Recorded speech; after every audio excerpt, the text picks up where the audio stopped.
time. For the first time, he understood what tortoise had meant. True wealth didn't come from owning things, but from giving and sharing with others. He had spent his whole life trying to trick people to get what he wanted, but now he saw that the greatest trick of all was learning to be selfless. The village celebrated Ananse's redemption with a great feast. Ananse was no longer the trickster who only thought of himself. He had earned back the trust of the villagers and found something more valuable than gold, the respect and friendship of those around him. And though the stars still twinkled in the sky, Kweku Ananse no longer wanted to pull them down. From that day on, whenever Ananse looked up at the night sky, he felt a deep peace, knowing he had restored the balance. The stars were safe where they belonged, and so was he, among his people, not as a thief or a trickster, but as one of them. And in the end, Kweku Ananse had found something far greater than wealth, fulfillment, not in riches, but in the harmony of his world. The spider's fulfillment. Kweku Ananse was tired of feeling small and unnoticed. He watched as others in the village had things he didn't: wealth, friends, and respect. If only I could have everything I ever wanted, I would finally be happy, he thought. One day, as he wandered through the forest, he came across a mischievous spirit hiding in the shadows. The spirit had sharp eyes and a sly grin. "I know what you desire, Ananse," the spirit whispered. "I can give you everything you want: wealth, power, fame. But there's a price." Ananse was curious. "What's the price?" he asked. The spirit's grin widened. "You must take it all without question. The more you ask for, the more you will receive. But be careful. Once you start, you can't stop until your heart is content." Ananse didn't think twice. He agreed to the deal, believing that soon he would have everything and more. The spirit laughed softly and disappeared into the mist, leaving Ananse to wonder what would come next. The next morning, Ananse woke to find his tiny hut transformed into a grand house. Gold coins filled every corner, and his old, torn clothes were replaced with fine silk robes. Villagers passed by, looking at him with awe and respect. Ananse smiled to himself, feeling powerful. This is it. This is what happiness feels like, he thought. He asked for more: a larger home, more riches, and even more admiration from the villagers. Days passed, and Ananse's wishes kept coming true. He had everything: riches beyond imagination, people who bowed to him, and endless feasts. Yet, something strange began to happen. Each time he got what he wanted, the feeling of happiness disappeared faster and faster. He would sit in his grand house, surrounded by treasures, but instead of feeling joy, he felt empty. Ananse grew confused. "Why am I not happy? I have everything," he wondered. He asked the spirit for even more, hoping that with each new gift, his happiness would return. But no matter how much he got, the emptiness in his heart only grew. The villagers, who once admired him, began to distance themselves. They whispered behind his back, saying that Ananse had changed. He wasn't the same clever spider they once knew. One day, as he sat alone in his vast house, Ananse realized that he hadn't laughed or smiled in weeks. He felt like something was missing, something important. But what could it be? He had everything. Desperate for answers, Ananse called for the mischievous spirit. "You promised me happiness, but all I feel is emptiness," he shouted. The spirit appeared, still grinning slyly. "You asked for everything you wanted, Ananse. I gave it to you, but happiness doesn't come from getting. It comes from giving." Ananse was confused. Giving? How can giving bring happiness? The spirit laughed. "That is for you to discover. If you want to break the curse of emptiness, you must learn to give without expecting anything in return." With that, the spirit vanished, leaving Ananse to ponder the meaning of its words. He didn't like the idea of giving. It felt strange. But if it was the only way to find happiness, he had no choice but to try. The next day, Ananse decided to start small. He saw a young boy in the village who looked sad and hungry. Normally, Ananse wouldn't care, but he remembered the spirit's words. Hesitantly, he gave the boy some of his food. The boy's face lit up with joy, and for the first time in weeks, Ananse felt a tiny spark of warmth inside him. It wasn't much, but it was something. Maybe the spirit was right. Maybe giving could help him find what he was missing. Ananse continued to give, bit by bit. He shared his food with the hungry. First time in offered weeks, his old clothes to those Ananse felt in a need, tiny and spark even of helped warmth the villagers inside him. with their work. It wasn't much, Each but time it he was gave, something. the Maybe the emptiness spirit was inside him right. began to Maybe shrink. giving could help him He still find had what his he was wealth missing. and his grand house, Ananse but continued he to realized give, that the things he bit gave by away bit. mattered more He than shared the his things he food had. with the hungry. The First time in villagers weeks, began to notice Ananse his felt need. a tiny. They stopped whispering behind his back and started speaking to him again. As the days passed, Ananse's heart grew lighter. He no longer asked for more riches or power. Instead, he focused on helping others. He found joy in seeing the smiles on the faces of those he helped. The emptiness that had once consumed him was fading, replaced by a sense of fulfillment he had never felt before. Ananse began to realize that true happiness didn't come from having everything. It came from making others happy. One evening, as the sun set over the village, Ananse sat outside his grand house, watching the children play. They laughed and ran around, carefree and full of life. Ananse smiled to himself, feeling a deep sense of peace. The spirit's words echoed in his mind. Happiness comes from giving. He finally understood. He had spent so long chasing after things, as the sun believing they set would over bring the him village, joy. But in the Ananse end, sat it outside was his the grand simple house, act of giving watching that the had filled children the play. emptiness in his They heart. laughed and Though ran the around, mischievous spirit never carefree returned, and full of life. Ananse no Ananse longer smiled needed to its himself, magic. feeling He a had found deep something sense of far peace. more valuable than The gold spirit's or words power. echoed in his The mind. joy of giving. Happiness From that comes day from on, giving. Kweku He Ananse finally became understood. known not for his He had tricks spent or so greed, long but chasing for his after things. generosity. As the sun Believing set they would over the share village, what he had with Ananse others, sat and in outside his return, grand simple house, act of giving watching that the had children filled play. and love with his They heart. laughed Ananse and ran had around, finally found carefree happiness and he had full of always life. been searching for. Ananse smiled to So, himself, feeling a Kweku deep Ananse sense learned of far peace. more valuable than The gold spirit's or words power. echoed in his Fulfillment mind. doesn't come from taking. Happiness From that comes day from on, giving. though he He still finally loved to give understood. now Not and for then, he had spent he so never forgot long the chasing importance of after things. generosity As and the generosity. His heart was full, and he knew that as long as he kept giving, he would never feel empty again. The wealthy widow's web. Kweku Ananse was always known as the trickster of the village. He could outsmart anyone with his clever lies, and he loved to use his tricks to get what he wanted. One day, he heard about a wealthy widow named Abina who lived at the edge of the village. She had lost her husband, and now she was all alone with her riches. Ananse's eyes sparkled with greed. If I marry her, he thought, I will have all her fortune for myself. He rubbed his hands together, ready to begin weaving his web of deceit. Ananse put on his finest clothes and went to visit Abina. He knocked on her door with a charming smile. Oh, dear Abina, he said sweetly, I have heard of your great beauty and kindness. I would like to know you better. Abina was a kind woman, and she welcomed Ananse inside. She had heard of his tricks before, but he seemed so polite and caring. Slowly, she began to let her guard down, and Ananse, ever the smooth talker, started to win her trust.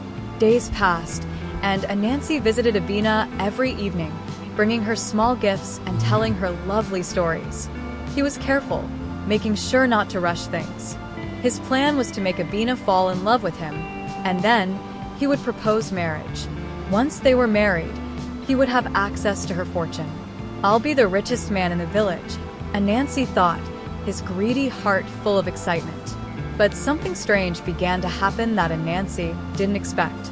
As he spent more time with Abina, he noticed things he hadn't planned on. She wasn't just a rich widow. She was kind, funny, and full of wisdom. Ananse found himself laughing with her, enjoying her company more than he ever expected. For the first time, his heart began to feel something it hadn't before: genuine care. He shook his head, trying to push away the unfamiliar feelings. No, he told himself. This is about the money. I can't let emotions get in the way. One evening, as Ananse sat with Abina under the stars, she shared stories of her late husband. Her eyes were soft as she spoke of the love they had shared. Ananse felt a pang of guilt in his chest. He had come to trick this woman, but now he felt torn between his plan and something deeper. Abina reached for his hand, and Ananse felt a warmth he hadn't expected. Why do I feel this way? He wondered. For the first time, the trickster was unsure of his own heart. As the days turned into weeks, Ananse struggled with his emotions. His greed pushed him toward his plan, but his growing feelings for Abina pulled him in a different direction. He found himself caring less about the fortune and more about her smile, her laughter, and the peace he felt when he was with her. But Ananse was afraid. Could he, the village trickster, ever deserve real love? Or should he stick to his original plan and take the riches? The night came when Ananse decided it was time to propose. He had a ring in his pocket, a fake smile on his face, and the promise of riches in his mind. But as he stood before Abina, looking into her gentle eyes, something inside him snapped. He couldn't do it. His greed had been strong, but his feelings for her had become stronger. For the first time in his life, Ananse didn't want to trick someone. He wanted to be honest. Ananse took a deep breath and sat down with Abina. "There's something I must tell you," he said, his voice shaky. "I didn't come to you with good intentions. I planned to marry you for your fortune." Abina's eyes widened in shock, and Ananse's heart sank. "But something changed," he continued. "I never expected to feel this way. I care about you, not your riches." Tears welled in Abina's eyes as she listened to his confession. Abina was silent for a long time. Ananse feared the worst, that she would send him away and he would lose everything, including her. But then she spoke softly. "I knew you had tricks up your sleeve, Kweku, but I wanted to believe you were better than that. Now I see you are." Her words hit Ananse like a wave of relief. She wasn't angry. She understood him. She saw through his tricks, but still, she had seen the goodness inside him. Ananse felt something he had never felt before: freedom. Freedom from his own lies, from the web he had spun. For the first time, he had been honest, and it felt good.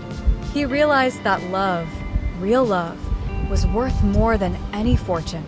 Abina smiled at him, and Ananse knew in that moment that he didn't need riches to be happy. All he needed was her.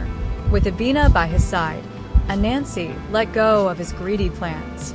They spent their days together, laughing, talking, and building a life that was rich in love, not money.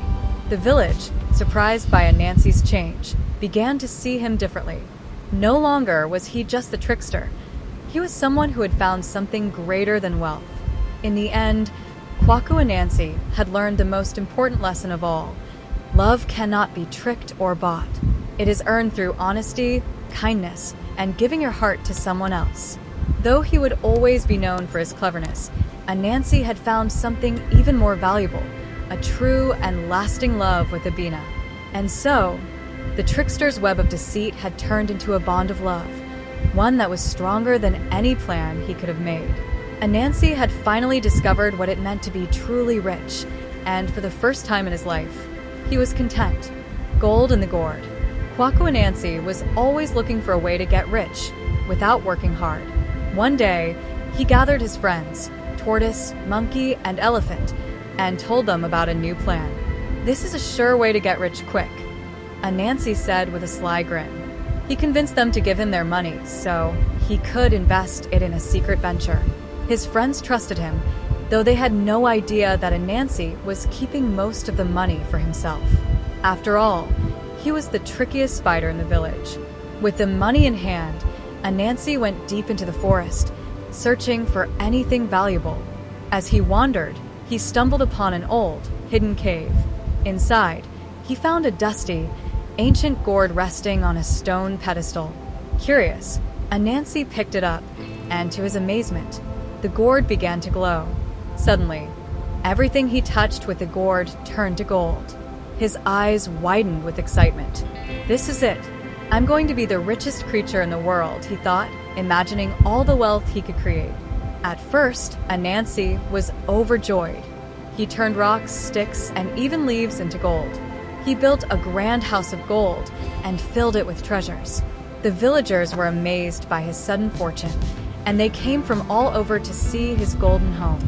But Ananse, enjoying his riches, forgot about his friends.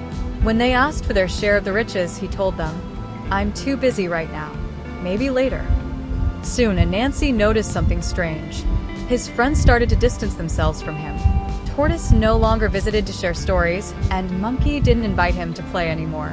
Even Elephant, who was always kind, seemed to avoid him. Ananse shrugged it off, thinking, "Who needs friends when you have gold?" But as the days passed, he began to feel the weight of loneliness creeping in. The more Ananse used the gourd, the worse things became. His house grew larger and more magnificent, but it was empty. When he walked through the village, people stared at him with envy, whispering behind his back. "He's so rich," they would say, "but he's greedy." Ananse started to feel uncomfortable. He missed the laughter and the fun times he had with his friends. Now, all he had was gold and silence. One night, as Ananse lay in his golden bed, he couldn't sleep. He thought about all the good times he used to have before he became obsessed with gold. He missed the jokes he shared with Tortoise and the games he played with Monkey. He realized that no matter how much gold he had, it didn't make him happy. His heart ached with loneliness, but he wasn't sure what to do.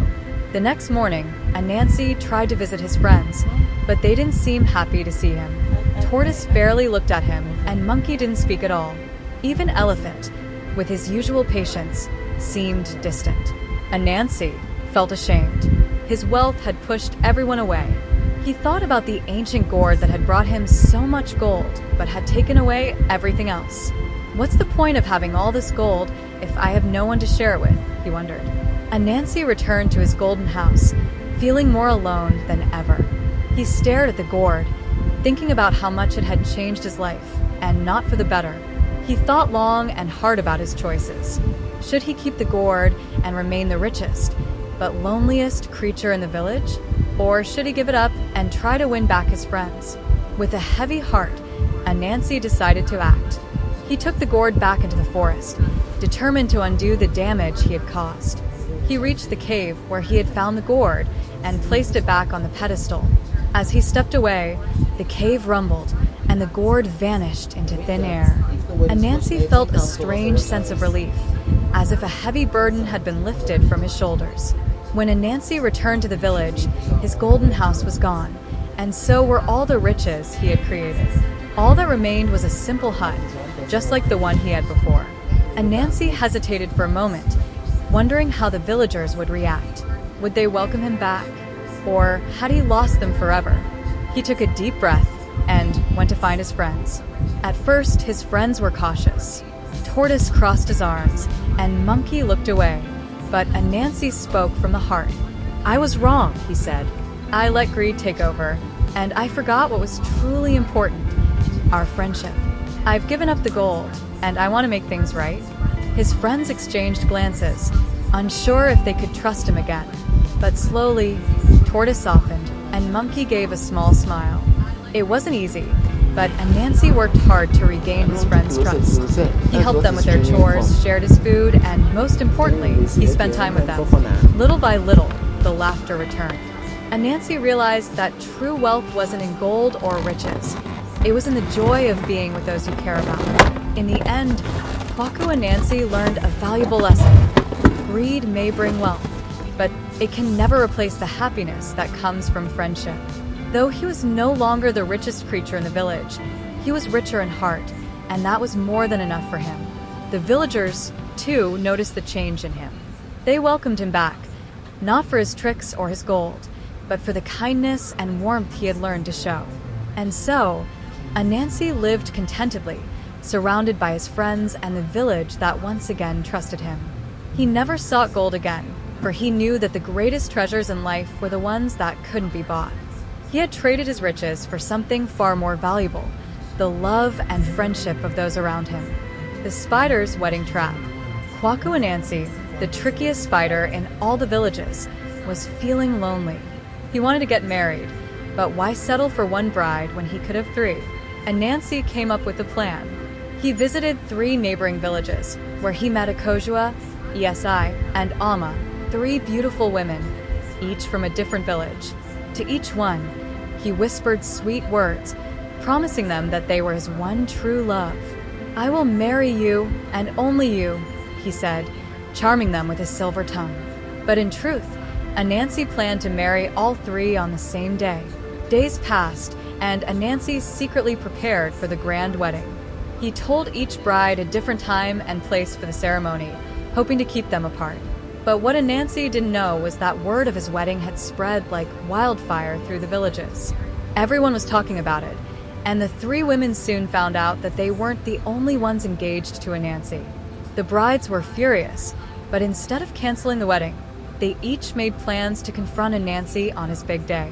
The wedding day finally arrived, and Ananse, dressed in his finest clothes, stood proudly in the village square. The villagers had gathered, excited to see the famous trickster tie the knot. Ananse felt confident. Everything is going according to plan, he thought, smiling to himself. But just as the ceremony was about to begin, Akojua appeared, looking stunning in her wedding dress. Ananse was about to welcome her when ESI arrived from the other side of the square, also dressed as a bride. His smile faltered. "Oh," he muttered under his breath. Before Ananse could react, Amma appeared as well, her eyes blazing with anger. The villagers gasped in shock as they realized what was happening.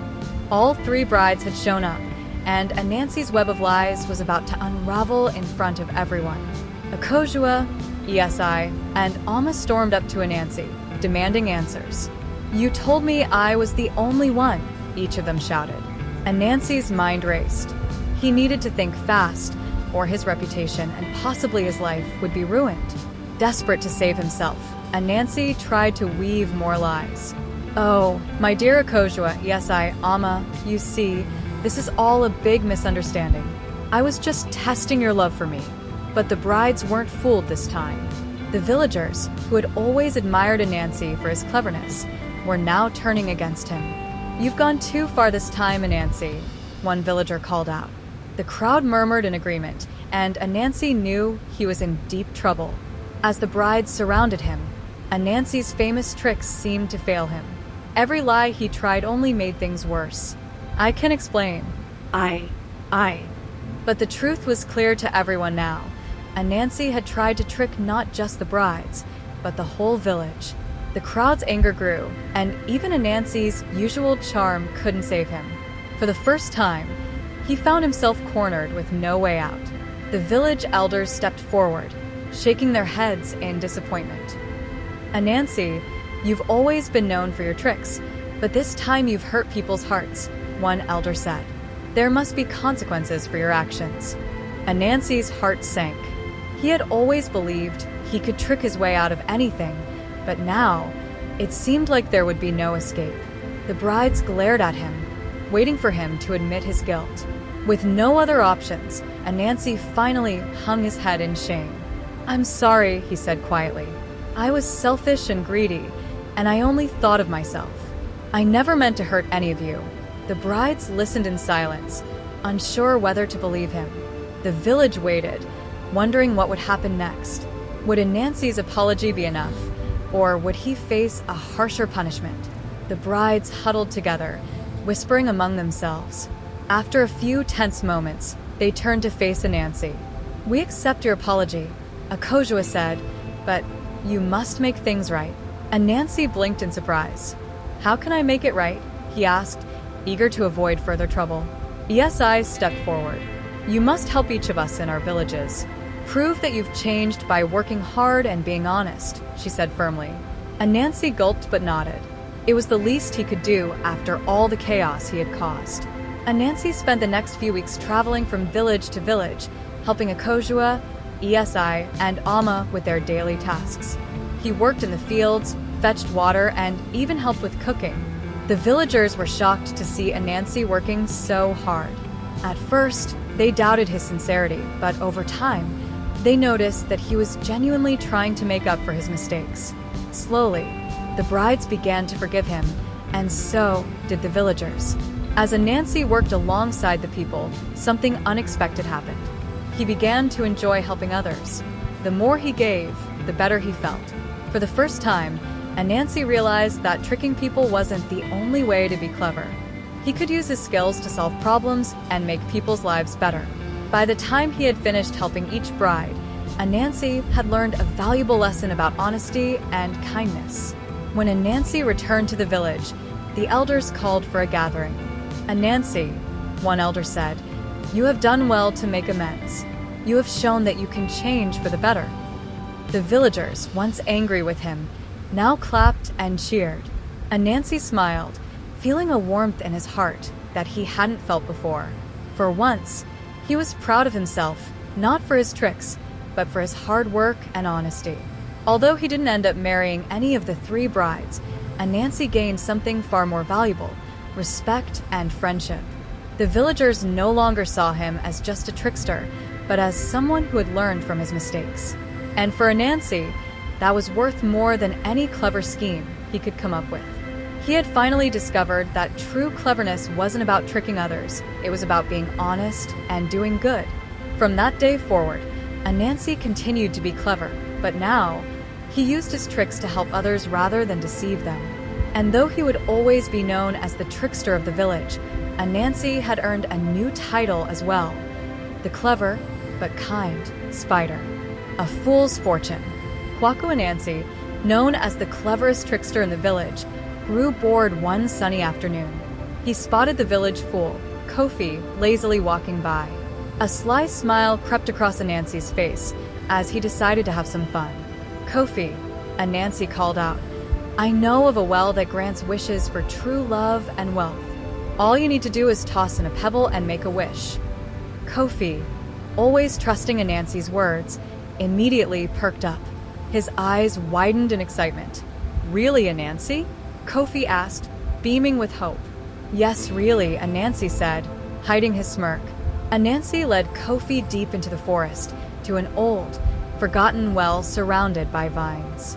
"This is it," Ananse whispered dramatically. "But be careful. Your wish must be pure and true." Kofi eagerly tossed a pebble into the well and wished for love and riches. Ananse chuckled to himself, knowing that no such magic existed. To him, it was just an empty well. He patted Kofi on the back and walked away, thinking he had pulled another successful trick. Days passed, and to Ananse's surprise, something strange happened. Kofi, the fool, began to find good fortune. The first sign was when Kofi discovered a small bag of gold near his hut. Then, he met a kind woman from the next village who fell in love with him. News spread through the village, and soon everyone was talking about Kofi's incredible luck. Ananse, watching from the sidelines, was furious. "How could this be?" he muttered to himself. It was just a silly old well. The more Kofi's fortune grew, the more Ananse's luck seemed to turn sour. His tricks, once successful, now backfired. His food began to spoil, his roof leaked, and even his clever plans fell apart. Ananse couldn't understand what was happening. "This must be the well's doing," he grumbled, starting to believe in the very magic he had invented as a joke.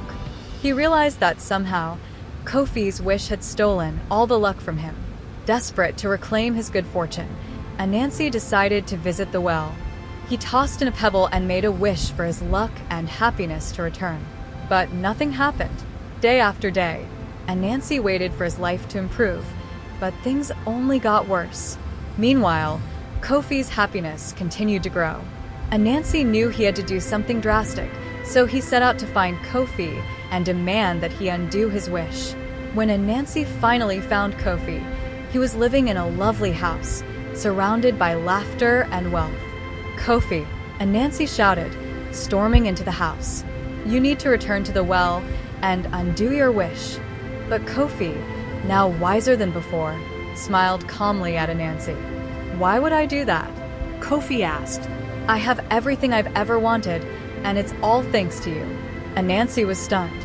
He hadn't expected Kofi to be so bold. Realizing his usual tricks wouldn't work, Ananse decided to try flattery.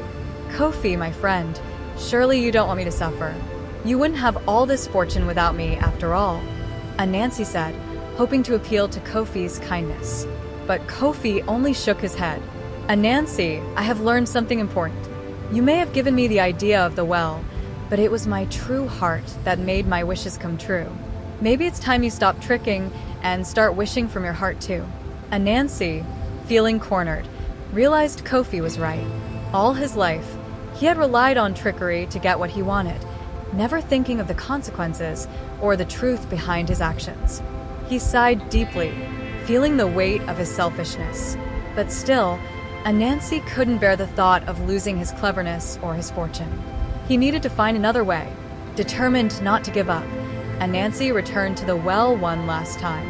This time, instead of making a selfish wish, he closed his eyes and thought carefully. "I wish for happiness," he said quietly, "but not just for myself.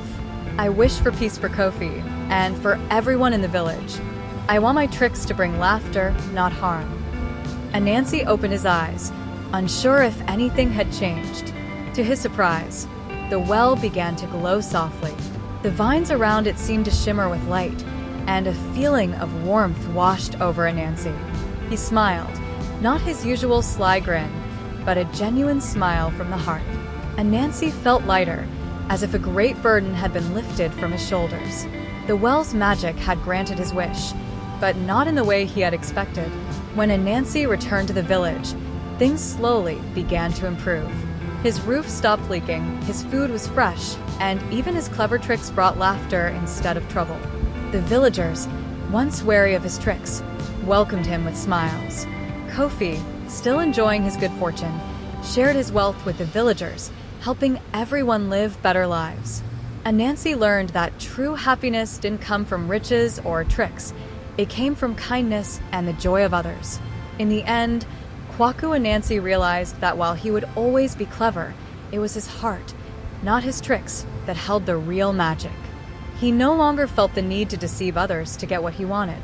Instead, he used his cleverness to solve problems, help his friends, and bring joy to the village. Ananse had finally learned the greatest trick of all, that true happiness comes from giving, not taking. As for the well, it remained in the forest, a quiet and mysterious reminder of the lessons Ananse had learned. No one else ever sought its magic, for the villagers had come to understand that everything they truly needed was already within their hearts. Ananse's tricks were no longer feared but enjoyed by all, and he was at peace knowing that he had found true fulfillment, not through trickery, but through love and friendship. The Great Escape. Kweku Ananse, the clever trickster, had grown tired of watching the greedy king hoard all the gold in the land while the villagers struggled to get by. One night, as the moonlight spilled across the village, Ananse made a bold decision. He would steal a bag of the king's gold, not for himself, but to teach the king a lesson. Sneaking into the palace was easy for Ananse. His 8 legs were quick, and his clever mind was sharp. But instead of taking the gold and running, he came up with an even better idea. He would hide the stolen gold right under the king's nose, in the king's own treasure room. Ananse quietly snuck into the treasure room, placing the bag of gold in a dusty corner behind a pile of coins. He grinned to himself.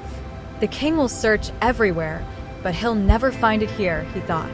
The next morning, the king discovered the theft and was furious. "Someone has stolen my gold," he bellowed.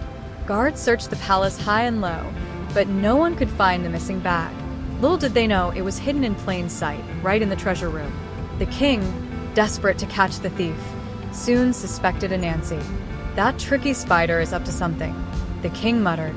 The king ordered his guards to capture Ananse. When they brought him before the king, Ananse smiled calmly.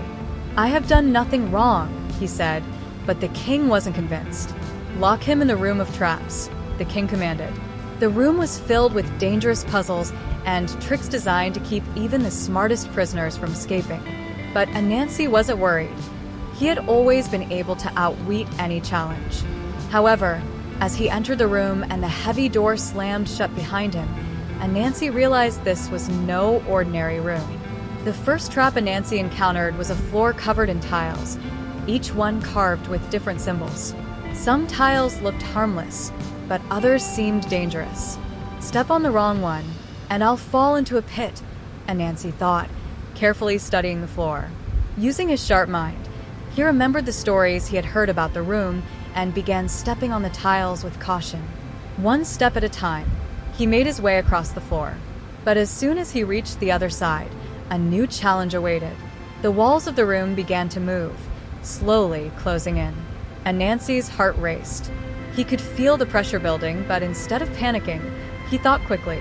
The king may be greedy, but he's not creative, Ananse murmured. He noticed a small crack in the corner of the room and scurried toward it. Using his thin legs, Ananse squeezed through just as the walls closed with a loud crash behind him. That was close, he sighed, but he knew the room had more tricks in store. As Ananse ventured deeper into the room, he found himself standing before a series of mirrors. Each mirror reflected a different version of him. One tall, one small, one upside down. These mirrors are meant to confuse me, Ananse realized. But instead of focusing on the reflections, he trusted his instincts and walked straight toward the real exit. The mirrors shattered behind him as he passed, leaving a clear path ahead. Ananse smiled, feeling confident in his abilities once again. But the final challenge wasn't one Ananse could solve with just his wit. In the center of the room stood a chest, glowing with light. Inside was a golden key that would unlock the door to freedom. But standing guard was a statue with eyes that seemed to follow Ananse's every move. As he approached the chest, the statue's voice boomed. Only one who understands the true meaning of freedom may take the key. Ananse paused, thinking hard. What does freedom truly mean, he wondered. At that moment, Ananse realized something important. He had always been free because he had his clever mind, but true freedom wasn't just about escaping traps or tricking others. It was about using his talents for good, not greed. With that understanding, Ananse approached the chest and spoke aloud. True freedom comes from the heart, not from riches or tricks. The statue's eyes softened, and the chest opened, revealing the golden key. Ananse took the key and unlocked the door. As he stepped out of the room, the king was waiting, expecting Ananse to be defeated. But instead, Ananse smiled and handed the king the key. Your greed trapped me, but it's not gold that brings freedom, Ananse said. The king, shocked by Ananse's calmness, listened as Ananse explained what he had learned. The king, embarrassed by his own greed, realized that perhaps Ananse was right. Ananse left the palace, not with gold, but with a new sense of purpose. He had always been clever, but now he understood that his wit could be used to bring joy and freedom to others. From that day on, Ananse no longer stole from the rich or tricked the poor. Instead, he helped his village solve problems with kindness and wisdom. The villagers, once wary of his tricks, came to love and respect him. The king, humbled by Ananse's words, slowly changed as well. He began to share his wealth with the people, realizing that happiness came from generosity, not hoarding gold. Ananse had taught him the greatest lesson of all, not by trickery, but by using his heart. And so, Ananse continued his adventures, always with a clever mind, but now with a kinder heart. And in the village, people still tell stories of the time Ananse tricked the king, not with gold, but with the truth. The Spider and the Foolish King. Kweku Ananse, the trickster spider, had always loved playing games with the foolish. One day, he learned about a king who was obsessed with finding a way to live forever. The king, known for his greed and vanity, was willing to give up anything for immortality. Ananse saw an opportunity. With a sly grin, he approached the king, carrying a single small bean in his hand. Great king, Ananse said, bowing low, I bring you the secret to immortality, a magic bean that will make you live forever. The king's eyes lit up with excitement. Is this true? He asked eagerly. Ananse nodded. Yes, but such a powerful gift comes with a price. If you want this bean, you must give me half of your kingdom in exchange. The king hesitated for a moment, but his greed quickly took over. He imagined himself ruling the kingdom forever, never aging or growing weak. Without thinking twice, the king agreed to Ananse's terms and handed over half his kingdom to the clever spider. Ananse, now a ruler of half the kingdom, watched as the king planted the bean with great ceremony. Days passed, and the king waited eagerly for his immortality to begin. But nothing happened. The bean was nothing but an ordinary seed, and the king remained just as mortal as before. Realizing he had been tricked, the king flew into a rage. Find Ananse, he roared to his guards. He has tricked me, and I will have my revenge." Ananse, hearing the king's anger, knew he had to act quickly if he wanted to stay ahead of the king's wrath. Ananse didn't flee right away, though. He was too clever for that. Instead, he decided to use his wits to buy himself some time. He went to the village and disguised himself as a poor traveler. When the king's guards came searching, they passed by Ananse without a second glance. But Ananse knew he couldn't hide forever. The king's anger was growing, and soon he would stop at nothing to capture the trickster. "I must think of a plan," Ananse muttered to himself, pacing back and forth. As the days passed, the king's frustration grew. He sent more guards, and even offered a reward to anyone who could capture Ananse. But Ananse, always thinking ahead, had spread rumors throughout the village. He told people that the king had given him half the kingdom willingly, and that the bean's magic would take time to work. "It's only a matter of patience," Ananse whispered to those who would listen. And soon, the story spread like wildfire, leaving the king confused and unsure of what to believe. Meanwhile, Ananse knew that his time was running out. He needed a more permanent solution, so he came up with a new plan. He visited the king in disguise once again, this time pretending to be a wise old sage. "Great king," Ananse said in a low, wise-sounding voice, "the magic of the bean has been delayed because you did not follow the proper rituals. But I can help you. All you need to do is perform a special ceremony at the next full moon." The king, desperate to believe that his immortality was still within reach, eagerly agreed. As the full moon approached, the king followed every instruction given by the wise sage, hoping for the bean's magic to finally take effect. But Ananse had other plans. While the king was distracted with the ceremony, Ananse quietly prepared to flee the kingdom altogether. He knew that once the king realized the truth, there would be no stopping his wrath. But even as Ananse packed his things, he felt a strange pang of guilt. Could it be that trickery wasn't always the best path? The night of the full moon arrived, and the king performed the ceremony as Ananse had instructed. But, as expected, nothing happened. The king was left humiliated and furious. "Ananse has tricked me again," he bellowed, his face turning red with anger. He ordered his guards to search every corner of the kingdom for the trickster. But by the time they reached Ananse's old home, the clever spider was already gone, leaving behind only a note that read, "Power doesn't bring joy, dear king. Perhaps you should try kindness instead." Ananse wandered far from the kingdom, feeling a strange mix of relief and sadness. He had outsmarted the king once again, but something felt different this time. The thrill of tricking others wasn't as satisfying as it used to be. As Ananse traveled from village to village, he began to realize that the joy he sought could not be found in deception or power. Instead, it came from something much deeper, understanding and wisdom. One day, as Ananse sat by a quiet river, he overheard villagers talking about the king. "Ever since Ananse tricked him, the king has been a changed man," one villager said. "He no longer hoards his wealth or seeks immortality. Instead, he has started helping his people, giving them food and building schools." Ananse was surprised. Could it be that his trick had, in a strange way, helped the king learn a valuable lesson? Perhaps power really didn't bring happiness after all. Feeling a sense of peace, Ananse decided to return to the kingdom, not to trick the king again, but to see the changes for himself.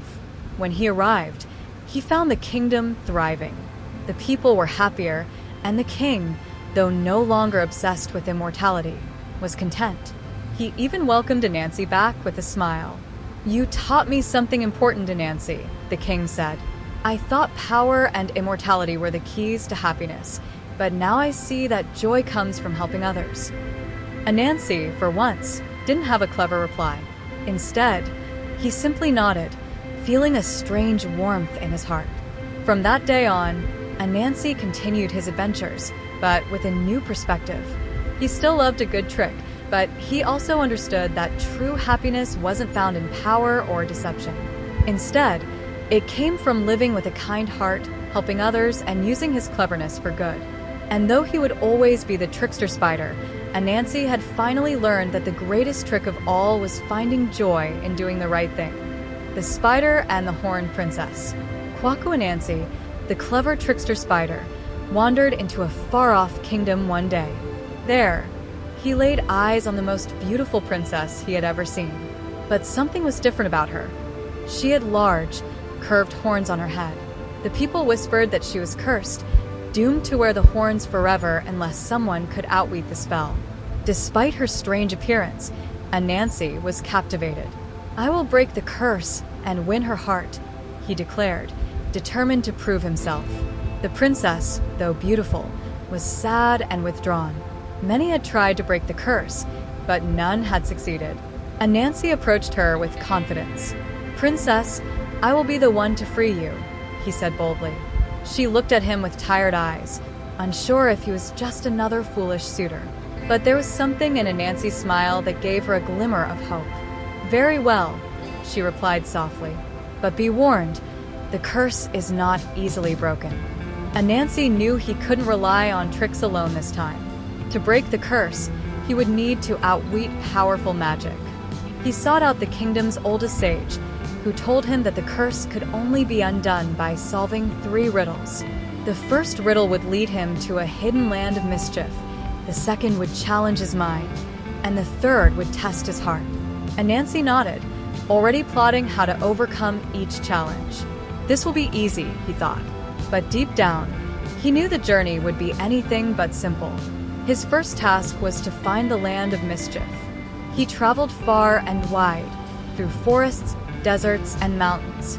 At last, he came upon a strange and twisted forest, where the trees seemed to move when he wasn't looking.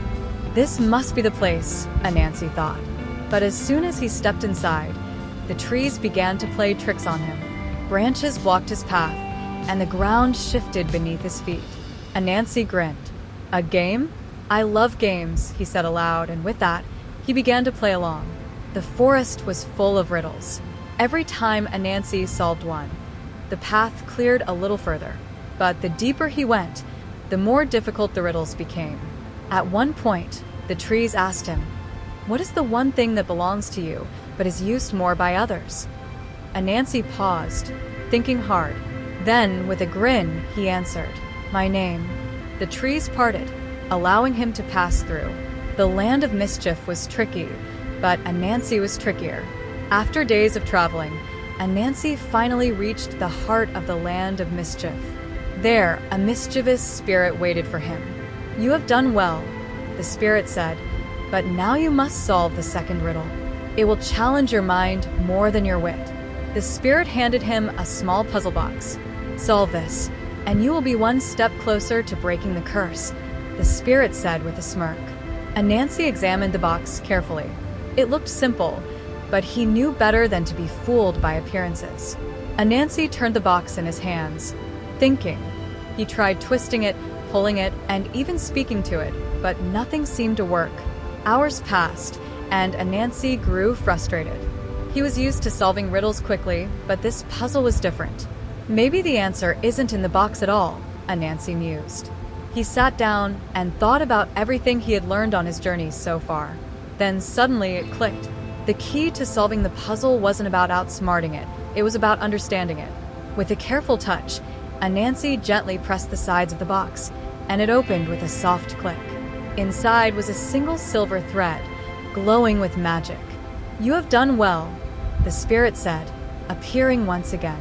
"Now for the final riddle, the one that will test your heart." Ananse wasn't sure what to expect, but he knew this would be the hardest challenge yet.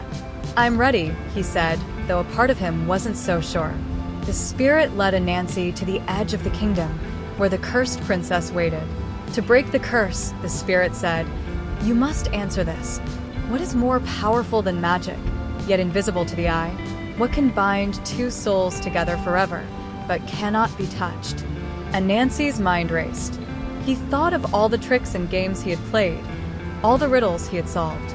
But this was different. It wasn't about wit or cleverness.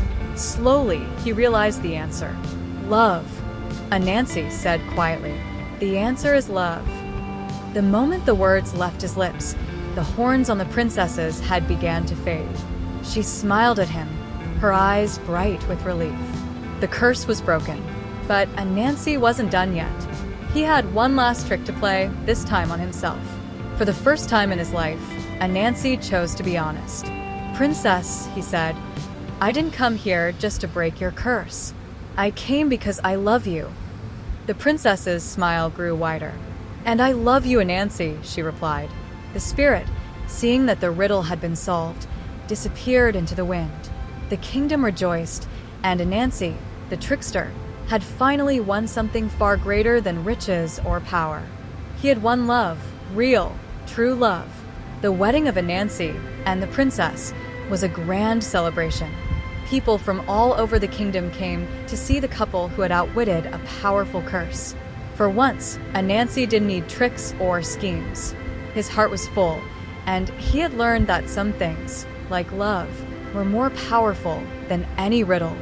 From that day on, Ananse's web of lies was replaced with a new kind of web, one of trust, love, and happiness.